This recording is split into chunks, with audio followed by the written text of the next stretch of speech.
Hello, I'm Peter Marshall, and 15 years ago, when I was about 70, I was able to pay my first visit to Yambio in South Sudan to see a little boy called Daniel, who was about 18 months at that time, and he'd been involved in a terrible accident. He'd fallen into a cooking pot and was terribly burnt.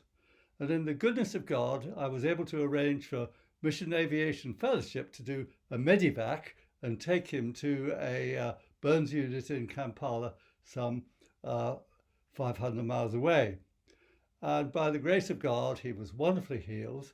And the following November, the accident happened in June, I was able to go and visit him in the village in Yambio. And this video tells the story of my trip 15 years ago. And also, wonderfully, I've been able to keep in touch with Daniel over the years. I paid many subsequent visits while it was safe to do so. And all manner of wonderful things have happened for the benefit of the people in that area as a result of Daniel's accident. Started at Entebbe, Uganda, and having the great privilege of joining an MAF flight, Mission Aviation Fellowship flight, and with 4 others we set off from Entebbe and flew northwest across Uganda, over Lake Albert, then made our way up the side of, just inside the Democratic Republic of Congo, avoiding the difficult spots where the Lord's Resistance Army rebels are. We'd heard the previous day that they now have a rocket-propelled grenade launcher. The moment came when we started our approach to Yambio, the little airstrip there, and Will Penny, my host, came steaming up in an ancient battered... First of all, I left Daniel when he was 8 months here. Spending 4 months in the UK, I got the sad news that Daniel in the compound here fell into a cooking pot. So when he fell into a cooking pot, his mother took him straight away to the hospital. Sad enough, that was a weekend. He couldn't have any medicine, no paracetamol. They stayed there it was on a Saturday morning, the whole day of Saturday, the whole day of Sunday, and the whole day of Monday. He was not given any paracetamol because there was none. So my parent, whom you met early, asked it to be taken for maybe traditional medicine. They went to look for honey, which they can put on the body. And while doing that, I got the message. When I got it in the UK, I was so sad. And it was the morning that I was supposed to go and speak to the Sudan Church Association in Waterloo. And that morning, I felt there is nothing I can do. Even if I have this burden, it is better for me to go and share with you of our life here. In that meeting was when I shared with you. I talked about the life here, which I'm glad you have come and seen it. And you are the eyewitness to what you have seen here. So at lunchtime was when I shared my personal story of Daniel with you, which was a more family issue. I was glad for how you took it.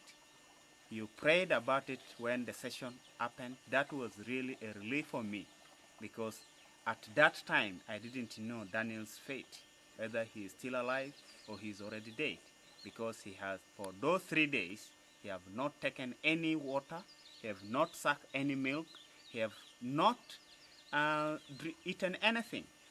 So I was very much worried about him. And when I heard that he has been released from the hospital and taken to the village where he can be given traditional medicine, I didn't know how. So I was glad for your prayers, and I was glad for the proposal you made to speak to MAF. Daniel can be evacuated to Kampala.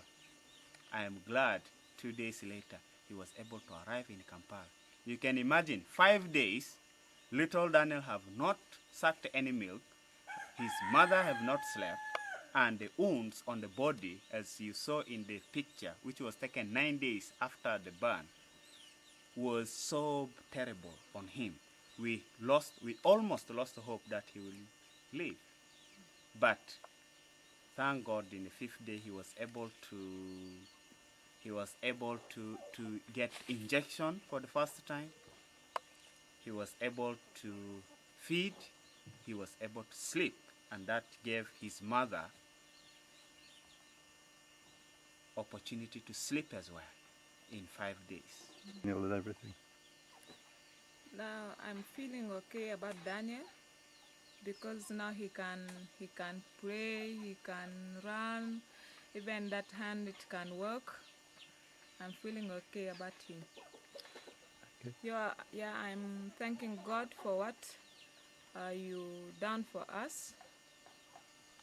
Safe journey home. Wish you a happy Christmas, happy New Year with the family. And for us here, it is becoming dry season, which will be very hot.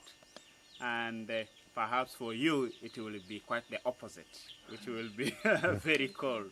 So remember us, we will continue to remember you as well.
Now, while I was in Yambio, my very first visit in 2005, a remarkable thing happened.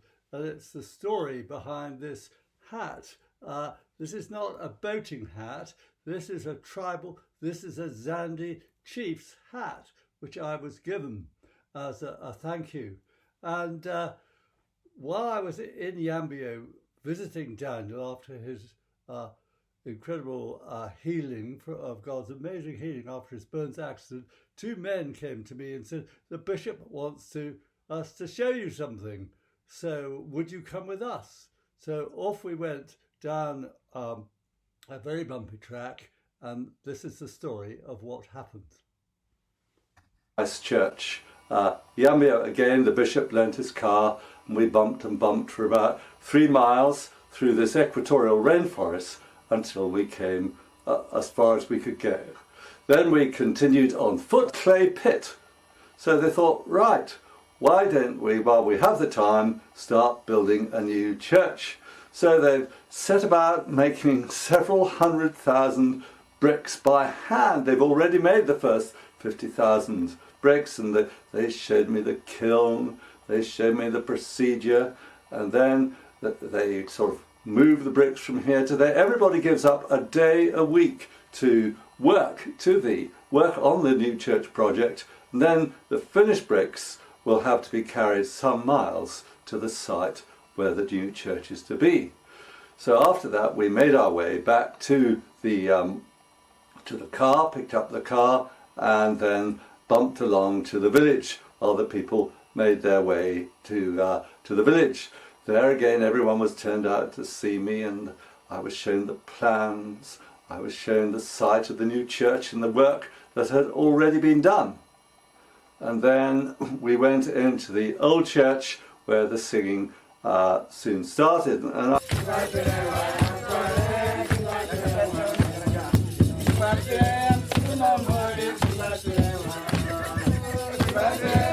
I could see that a lot of time was being consumed replacing the woodworkers. As you know, the termites, they're just ruthless in their destruction of stuff. And again, in the shadow, if they held torches, the potential for fire was considerable. Well, we moved outside and the worship and praise continued.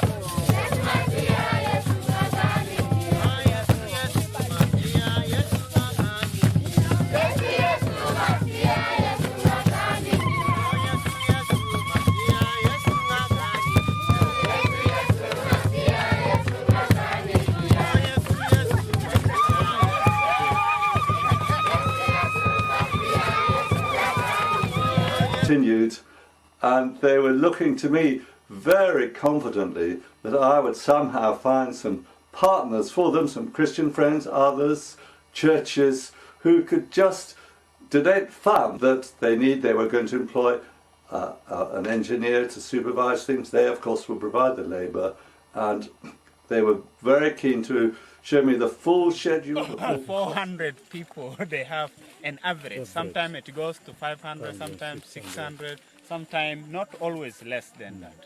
Yeah. Rehabilitation and Development Fund, and he and two others would make sure the money went there and only there, and the money was only used on that project. A bag of cement costs about £6, so it just seemed an achievable project to raise a sum of money. I think £10,000 would be realistic, which would be transferred to the Episcopal Church of Sudan funds in Uganda, and then the purchase could be made. So the children praising God, that was a great inspiration to me, but it's for them, for their church, and for the people of Bethlehem, Christ Church Bethlehem, that this project is about.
It's good, thank you.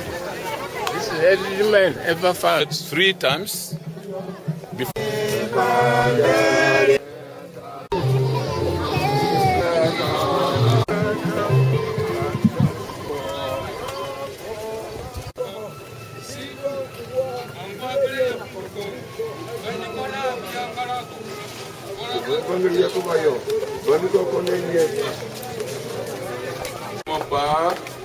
Na wuli na zaza toro.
We should stand firm to work to God.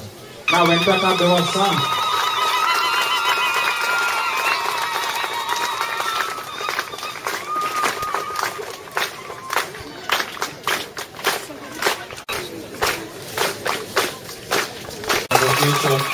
Stand before you to welcome our governor for Western Equatorial State, as you can see him before us.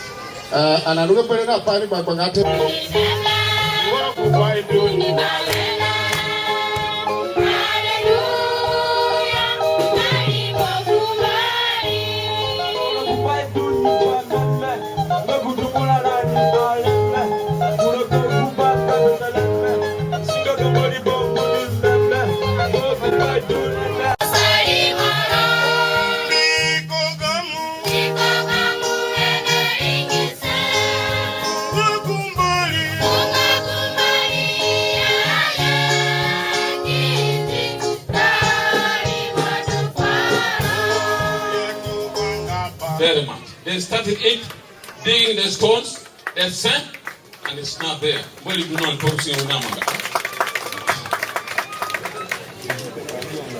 Mishimantamba follow Matuna Undoke Niso.